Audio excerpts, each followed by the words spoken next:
네 번에 걸쳐서 마가복음 10장을 함께 보고 있습니다. 우리는 어떻게 예수님을 따라야 되는지, 우리가 제자로서 어떻게 물질을 생각하고 또 어떤 명예를 구하고 또 첫 번째 말씀은 뭐였습니까? 어떻게 이웃에 대해서 우리가 생각해야 되는지. 오늘은 그렇다면 진짜 예수님이 어떤 일을 하시는가를 보는 그런 이야기를 한번 듣고 보는 자는 어떻게 해야 되는지, 그것을 진짜 듣고 보았다면 우리는 어떤 삶을 살아야 되는지를 함께 생각해 보고자 합니다. 오늘 이야기는 여리고성 그 길가에서 구걸하던 맹인 거지 바디메오라는 그가 주님을 듣고 보게 되는 이야기가 나와 있습니다. 여리고는 예루살렘으로부터 약 북동쪽으로 한 25km가 떨어져 있는 곳입니다. 우리는 이 여리고를 잘 기억하고 있습니다. 여기서 구약 시대 때는 기생 라합이 있었고, 그리고 또 여리고는 처음으로 여호수아가 점령했던, 약속의 땅을 들어가기 위해서 점령했던 그런 곳이고, 그리고 또 이 이야기, 유명한 이야기가 선한 사마리아인의 이야기가 일어났던 그 배경이 되는 도시입니다. 이 말은 여리고라는 것이 예루살렘, 오늘 말씀을 보면 여리고라는 곳이 예루살렘에서 굉장히 가까운 곳이다, 그런 것을 알 수 있게 됩니다. 그리고 이 여리고에서 예루살렘으로 올라가는 길은 오르막이라고 합니다. 굉장히 가파른 오르막길이라 그렇게 이해하시면 될 것 같습니다. 그런데 이 오늘 우리가 읽은 말씀 10장의 마지막 이야기는 11장 이야기, 예루살렘에 이제 입성하는 그런 이야기로 이어집니다. 그렇다는 이야기는 오늘 이야기가 예루살렘에 입성하는 이야기의 그 길 이야기의 마지막이라는 것입니다. 이 길 이야기가 어디부터 시작되었느냐면 마가복음 8장 22절부터 시작됩니다. 근데 마가복음 8장 22절에는 어떤 이야기가 있느냐 하면 벳세다에서 맹인을 고쳐주는, 두 번에 걸쳐서 그 사람의 눈을 뜨게 해주는 그 이야기가 시작되고, 오늘 또 맹인의 이야기로 한 이야기가 묶여져 있습니다. 예수님은 제자들뿐만 아니라 오늘 말씀을 보면 허다한 무리들이 예수님을 따라다닙니다. 그런데 오늘 말씀에 보면 예루살렘에 예수님께서 여리고성에 들렸다가 나가시는 그런 장면이 기록되어 있습니다. 나가면서 나사렛 예수가 이제 예루살렘으로 올라간다는 그런 무리들의 소리가 그 바디메오에게 들렸던 것입니다. 그가 그 소리를 듣고 어떻게 반응합니까? 다윗의 자손 예수여, 메시아여, 나를 불쌍히 여기소서. 그렇게 크게 소리를 쳤습니다. 그가 무리들의 소리를 듣고 반응했다는 것입니다.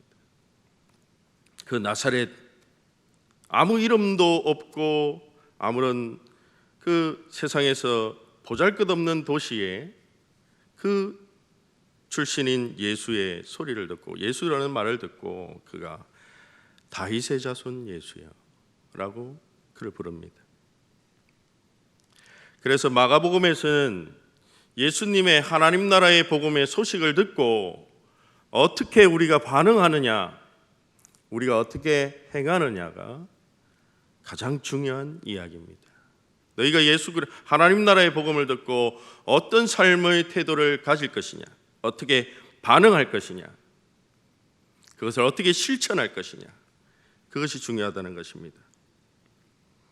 믿음이라는 것, 그것은 하나님 나라가 예수님을 통해서 이 땅에 능력으로 도래했을 때에 예수님의 가르침과 그리고 그가 보여주시는 그 이적을 보고 우리가 듣고 돌이켜서 믿고 따르는 것이 제자라고 마가복음은 우리에게 말합니다.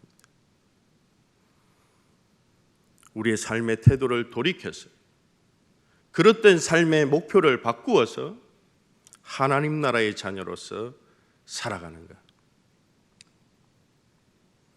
그것을 위해서 어떠한 대가도 지불하는가? 그것이 바로 우리에게 제자의 삶이라고 말합니다. 바디메오는 예수님의 소문을 듣는 귀가 있었던 것 같습니다. 그래서 그는 자기가 할 수 있는 최선의 방법으로 주님을 찾습니다. 그가 할 수 있는 최선의 방법. 예수님을 구약 성경이 예언한 대로 다윗의 씨로 메시아로서 이스라엘을 회복할 것이라는 그 기대와 신앙이 있었던 것 같습니다. 그런데 사람들은 어떻게 반응하고 있습니까? 메시아라고 부르는 순간 이것은 그 나라에 두 명의 왕이 있는 것입니다. 두 명의 황제가 있는 것입니다. 그 당시에 황제를 메시아라고 불렀기 때문에 이것은 정치적인 발언이고 굉장히 위험한 그런 발언입니다. 많은 사람들이 어떻게 합니까? 잠잠해라. 마가복음에서 귀신을 내쫓을 때에 예수님께서 꾸짖는다는 말을 합니다. 그때에 오늘 말씀에서도 사람들이 그 사람을 향해서 꾸짖고 있습니다. 너 귀신 들렸구나. 예수님이 지금 어떻게 예루살렘에 입성해서 어떤 일을 하실지 그들은 정치적인 메시아를 기대했기 때문에 지금은 들키면 안 된다는 것입니다. 예수님 가는 길 방해하지 마라. 꾸짖고 있습니다. 예수님은 우리가 생각하기에 너무나 중요한 인물이기 때문에 도움이 될 만한, 정치적으로 도움이 될 만한 사람을 만나실 것이지 너 같은 보잘것없는 너는 이 관여하지 말라는 것입니다. 이 말씀이 어디에서 나왔습니까? 10장 13절을 보시면 아이들을 어른들이 데려왔을 때 주님께서 어떻게 말합니까? 그 제자들이 어떻게 말합니까? 애들은 가라. 하나님 나라에 필요 없다는 것입니다. 애들은 가라고 말합니다. 하나님 나라의 일에 관여할 수도 없고 힘을 보탤 수도 없고 정치적으로 군사적으로 아무런 쓸모가 없는 사람들, 그 사람들 그냥 가라 그러는 거예요. 그런데 사람들의 방해에도 불구하고 바디메오는 굴하지 않고 더욱 크게 소리를 지릅니다. 다윗의 자손 예수여, 나를 불쌍히 여기소서. 나를 이 그릇된 세상의 잘못된 가치관에서 건져줄 사람은 세상의 물질과 명예를 위해서 달려가는 나를 불쌍히 여겨주실 수 있는 분, 그분이 바로 예수님이라는 것입니다. 내 그릇된 삶의 목표를 바꾸어 주실 수 있는 분, 나를 눈뜨게 하시고 나를 듣게 하실 분, 참된 진리의 말씀을 알게 하시고 내 인생의 좌표를 수정해 주실 분이 하나님이시라는 것입니다. 그분은 이분밖에 없다는 것입니다. 그 소리에 주님은 가던 길을 멈추십니다. 그 길은 어떤 길입니까? 하나님께서 계획하시고 하나님이 가라고 허락하신 모든 인류와 모든 우주를 회복하실 그 구원의 역사의 길을, 그 하찮은 사람, 보잘것없는 사람, 세상에서 멸시와 천대를 받는 사람을 위해서 주님은 가시던 길을 멈추십니다. 그리고 그에게 찾아가십니다.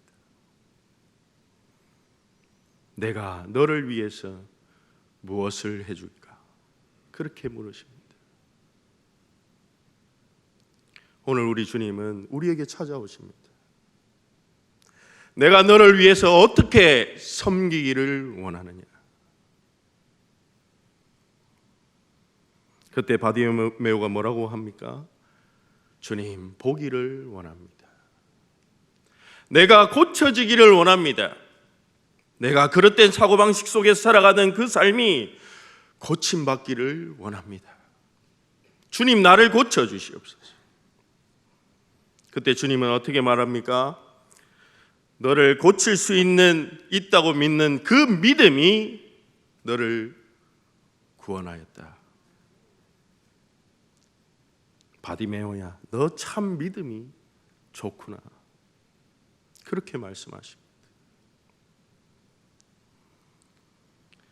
주님께 내 믿음이 너를 구원하였다 하는 그 믿음은 기독교적으로 잘 정리된 이론을 잘 이해하는 것이 아닙니다.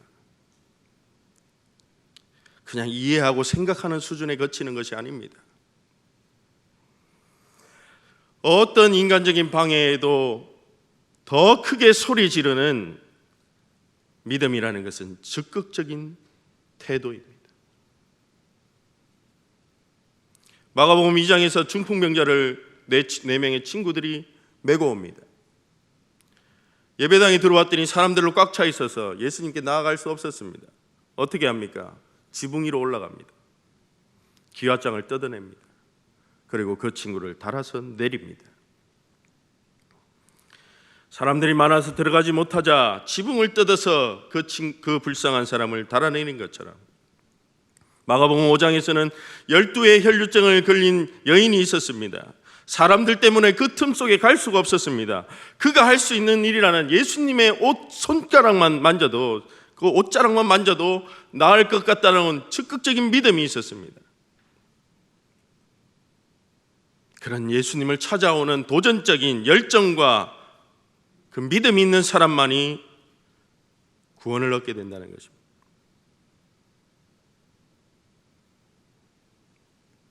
바디메오도 기대했습니다. 오늘 바디메오는 예수님이 나의 문제를 해결할 수 있다는 그 신뢰와 믿음을 드러내고 있는 것입니다. 맹인, 거지, 바디메오. 이 사람 이름 앞에 수식 붙어있는 수식하는 말이 그 인생이 얼마나 보잘것없는 인생인가를 한마디로 설명해 주고 있습니다. 우리의 인생 앞에는 어떤 수식어가 붙어 있습니까? 주님이 보시기에 우리는 뭘 내세울 수가 있습니까? 맹인, 거지, 바디메오와 다를 바가 뭐가 있습니까? 세상에서는 그의 말을 무시해도 되는 사람이라는 말입니다. 맹인, 거지, 바디메오는 아무도 거들떠보지 않아도 된다는 것입니다. 그런데 예수님은 머물러 서서 그를 부르라고 말씀하십니다. 그들이 맹인을 부르며 안심하고 일어나라, 그가 너를 부르신다 말씀하십니다. 이 말씀 속에서 보면 3번이나 주님께서 부르신다고 말하고 있습니다.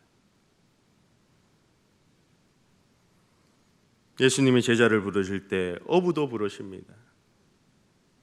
마태복음 3장에서 12제자를 부르시고 마가복음 6장 7절에서는 12를 부르시고 파송하실 때에 그렇게 또 다시 부르시는 장면이 나옵니다. 오늘 바디메오에게 예수님은 일어나라고 말씀합니다. 그런데 맹인 바디메오는 짐을 챙기지 않습니다. 예수님을 따르는데 뒤를 돌아보지 않습니다. 짐을 챙기지 않습니다. 뭐까지 버립니까? 겉옷까지 버립니다. 그는 구걸하기 위해서 겉옷을 바닥에 깔아놓고 있었습니다. 그리고 이 옷은 밤의 추위를 견디기 위해서 그의 삶에서는 없어서는 안 되는 가장 삶의 중요한 수단입니다. 겉옷이라는 것은 거지에게는 전 재산입니다. 우리는 앞에서 부자 청년이 재물이 많아서 어떻게 할까요? 예수님께 나와서 물을 때에 그에게 처방전을 내리십니다. 네 재산 팔아서 하늘의 보화에 썩어지지 않는 창고에 쌓으라고 말씀해 주십니다. 재물이 많아서 그는 근심하면서 돌아갔습니다. 주님을 따르지 못했습니다. 그런데 바디메오는 어떻습니까? 겉옷을 버리고 뛰어 일어나서 예수께 나아갑니다. 오늘 바디메오의 태도를 보면 예수님의 제자로 부름받은 자는 어떠해야 된다는 말입니까? 10장 마가복음 10장 29절과 30절 나와 복음을 위하여 집이나 형제나 자매나 어머니나 아버지나 자식이나 전토를 다 잃어버린 자에게는 내세에 영생을 받을 것이다. 그렇게 우리에게 말씀하십니다. 누구나 예수의 제자가 되기 위해서는 희생과 대가를 지불해야 한다는 말입니다.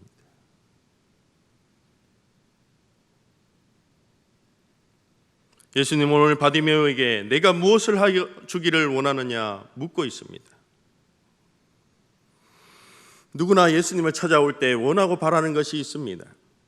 마가복음 1장에서 나병 환자가 주님을 찾아옵니다. 그는 이렇게 말합니다. 당신이 원하시면 나를 깨끗하게 하실 수 있습니다. 나병에 걸려서 깨끗하게 되기를 바라는 사람이 있고, 또 자신의 죽어가는 딸을 살려달라고 찾아온 자도 있고, 귀신 들린 딸을 살려달라는 자도 있고, 귀가 멀고 말 못하는 자를 고쳐달라는 그렇게 주님께 나오는 사람도 있습니다. 전부 사연이 있고 구원받고 싶고 해결받고 싶어 합니다. 본문 바로 앞에서는 어떤 일이 벌어졌습니까? 세베대의 아들 야고보와 요한이 권력을 구걸하고 있습니다. 그때도 예수님은 똑같이 무엇을 해주기를 원하느냐 묻습니다. 야고보와 요한은 3년이라는 기간 동안 예수님과 동거동락하면서 그분의 말씀을 들었고 그 길을 가는데도 그들은 전혀 다른 꿈을 꾸고 있는 것입니다.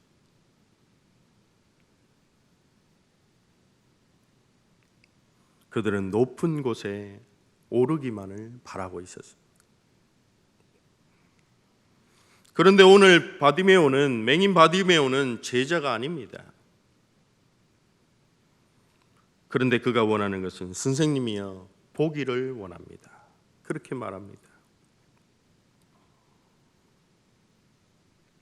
예수님은 내 믿음이 너를 구원하였다 그에게 말씀해 주십니다. 이 말은 무엇입니까? 아무나 구원받는 것이 아니라 예수님을 통해서 하나님의 능력이 자신에게 임하기를 간절히 사모하는 하나님 나라가 내 삶에 임하기를 간절히 사모하는 그 믿음이, 그 능력이 주님께만 있다는 것을 믿었기 때문에 예수님은 그 믿음을 보시고 내 믿음이 너를 구원하였다 말씀하십니다. 그러니 그가 어떻게 됩니까? 곧 보게 돼요. 마가복음에서 곧이라는 것이 가장 중요합니다. 곧 보게 돼요. 즉시 그 길에서 주님을 따랐다는 것입니다. 예수님이 보기를 원하는 것을 오늘 말씀에서 이루어 주셨습니다. 예수님이 그런 능력을 가지신 분이라는 것을 우리에게 말씀하십니다. 그런데 여기까지 보면 이 이야기는 그냥 단순히 치유하는 사건으로 끝이 납니다. 그런데 본문은 더 중요한 것이 있다고 말합니다. 예수님의 부르심의 사건이라는 것입니다. 예수님은 그에게 가라 그렇게 말씀하십니다. 그때 그는 예 알겠습니다 하고 집으로 돌아가지 않았습니다. 뭐라고 말씀하십니까? 그가 곧 보게 되어 예수를 길에서 따르니라. 예수님의 제자가 되었다고 우리에게 말합니다. 오늘 길기 이야기가 시작되는 베세다 맹인을 치유하는 사건에서 예수님은 2번에 걸쳐서 맹인을 치유합니다. 첫 번째 침을 발라서 그의 눈에 발랐더니 그가 눈이 흐릿하게 밝아진 상태가 되었습니다. 그리고 다시 한번 치료했더니 보게 되었습니다. 이 말은 무엇입니까? 베드로가 메시아를 고백했을 때에 그 메시아가 어떤 분인지, 그 십자가를 지는 것이 무엇인지를 잘 알지 못했습니다. 예수님이 처음 내가 십자가를 지고 그 고난을 받고 죽고 부활할 것이라고 말했을 때 베드로는 그 십자가 지는 것이 무엇인지 몰랐습니다. 그는 잘못된 메시아관을 가지고 있었어요. 그래서 베드로도 다시 눈을 고침받고 떠야 했습니다. 세베대의 아들과 야고보, 요한도 그 예수님을 기대하며 따랐던 것이 그들의 기대와는 달랐습니다. 그래서 그들도 또한 눈을 떠서 예루살렘으로 향하는 그 길을 진정으로 따라야 했다는 것입니다.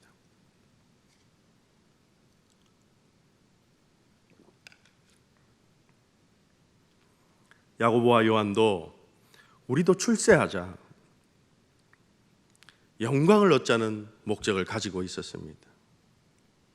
그들의 눈에는 늘 출세와 영광이라는 것이 가려져 있었다는 것입니다.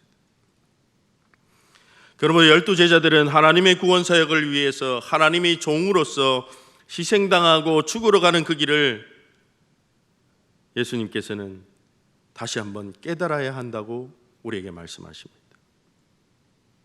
그런데 오늘 바디메오는 길가에 앉아 있었습니다. 이 이야기를 이해하기 위해서는 우리는 마가복음 4장에서 기록된 4가지 땅에 떨어진 씨앗에 대해서 이해할 필요가 있습니다. 예수님은 우리에게 4가지 땅에 씨가 뿌려진다고 말씀하십니다. 이 비유는 하나님 나라의 복음을 듣고 어떻게 반응하는지에 대한 4부류의 사람들에 대해서 이야기하는 것입니다. 그렇다면 오늘 길가에 앉아 있는 사람은 누구입니까? 이 바디메오는 길가에 앉은 사람은 그 말씀을 듣고 새가 와서 그 씨앗을 빼앗아가는 그런 상태를 말합니다. 이것을 예수님이 비유를 해석해 주실 때에 이 말은 사탄이 와서 그 말씀을 빼앗아간다, 그 말입니다. 오늘 바디메오를 볼 때에 길가에 앉아 있는 이 바디메오는 하나님 나라로부터는 너무나도 먼 사람이라는 것입니다. 매우 열악한, 매우 하나님 나라를 발견할 수 없는 그런 먼 상태에 있었던 사람입니다. 그가 다윗의 자손 예수여라고 부를 때에 사람들이 시끄럽다고 그가 말하는 것을, 그가 예수님을 만나는 것을 방해하고 있습니다. 그런데 바디메오가 많은 제약 가운데서도, 그런 어려움 가운데서도 마치 좋은 땅에 떨어진 씨앗처럼 30배, 60배, 100배의 열매를 맺고 있습니다. 하나님 나라의 비밀을 깨닫고 하나님이 나를 맞이하고 하나님 나라의 백성이 어떻게 되는지를 보여주고 있는 것입니다. 그 열쇠가 어디에 있습니까? 그것은 듣는 것과 보는 것에 있다는 것입니다. 예수님께서 전한 그 소문, 예수님의 소문을 듣고 그 복음의 말씀을 수용하고 그 복음에 자신을 던지는 사람, 그 길을 곧 따르는 사람이 구원을 얻게 된다는 것입니다. 그 말씀을 듣고도 나머지 밭의 이야기처럼 그 말씀을 흘려버리는 사람들이 있습니다. 처음에는 말씀을 기쁨으로 받았습니다. 은혜 받고 성령 충만해서 그렇게 살았습니다. 그런데 사람들의 박해가 오니까 도망가 버렸습니다. 그것이 베드로입니다. 세상의 염려와 근심 때문에, 재물과 다른 욕심 때문에 말씀이 결실하지 못하고 하나님 나라의 백성이 되지 못한 자들도 있습니다. 세상 염려 때문에, 세상 물질 때문에. 오늘 말씀은 우리가 예수님을 바르게 바라보고 예수님의 말씀에 집중하라고 말합니다. 예수님이 어떤 일을 하셨는지 관심을 가지고 예수님이 누구이고 그가 가르치고 그가 하신 일의 의미를 깨닫는 일에 온 힘을 집중하라고 우리에게 말씀하십니다. 십자가를 지고 우리를 대속하기 위해서 섬기신, 자신의 모든 것을 바쳐서 우리를 구원하기 위해서 대가를 지불하신 그 예수를 바라보라고 우리에게 말씀하십니다. 죽기까지 주님은 대가를 지불하셨습니다. 하나님께서 예수님을 통해서 우리를 찾아오셨습니다. 그리고 예수님을 통해서 하나님의 나라를 실현하고 계신다는 것을, 그것을 보고 들은 사람이 바로 여리고 맹인이었습니다. 참 제자의 모습은 어떤 것입니까? 예루살렘 입성 직전에 제자들과 이 말씀을 읽는 우리가 어떤 마음가짐으로 예수님과 함께 이 길을 마무리해야 되는지를 알려주고 있습니다. 주님은 우리에게 말씀하십니다. 제자는 그 길을 따르기 위해서는 자기를 부인하고 자기 십자가를 지라고 말합니다.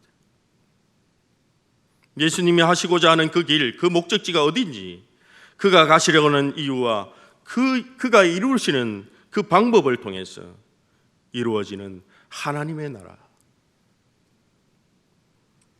그 신비의 모습을 듣고 그 영적인 시각을 회복하라고 우리에게 말씀하십니다.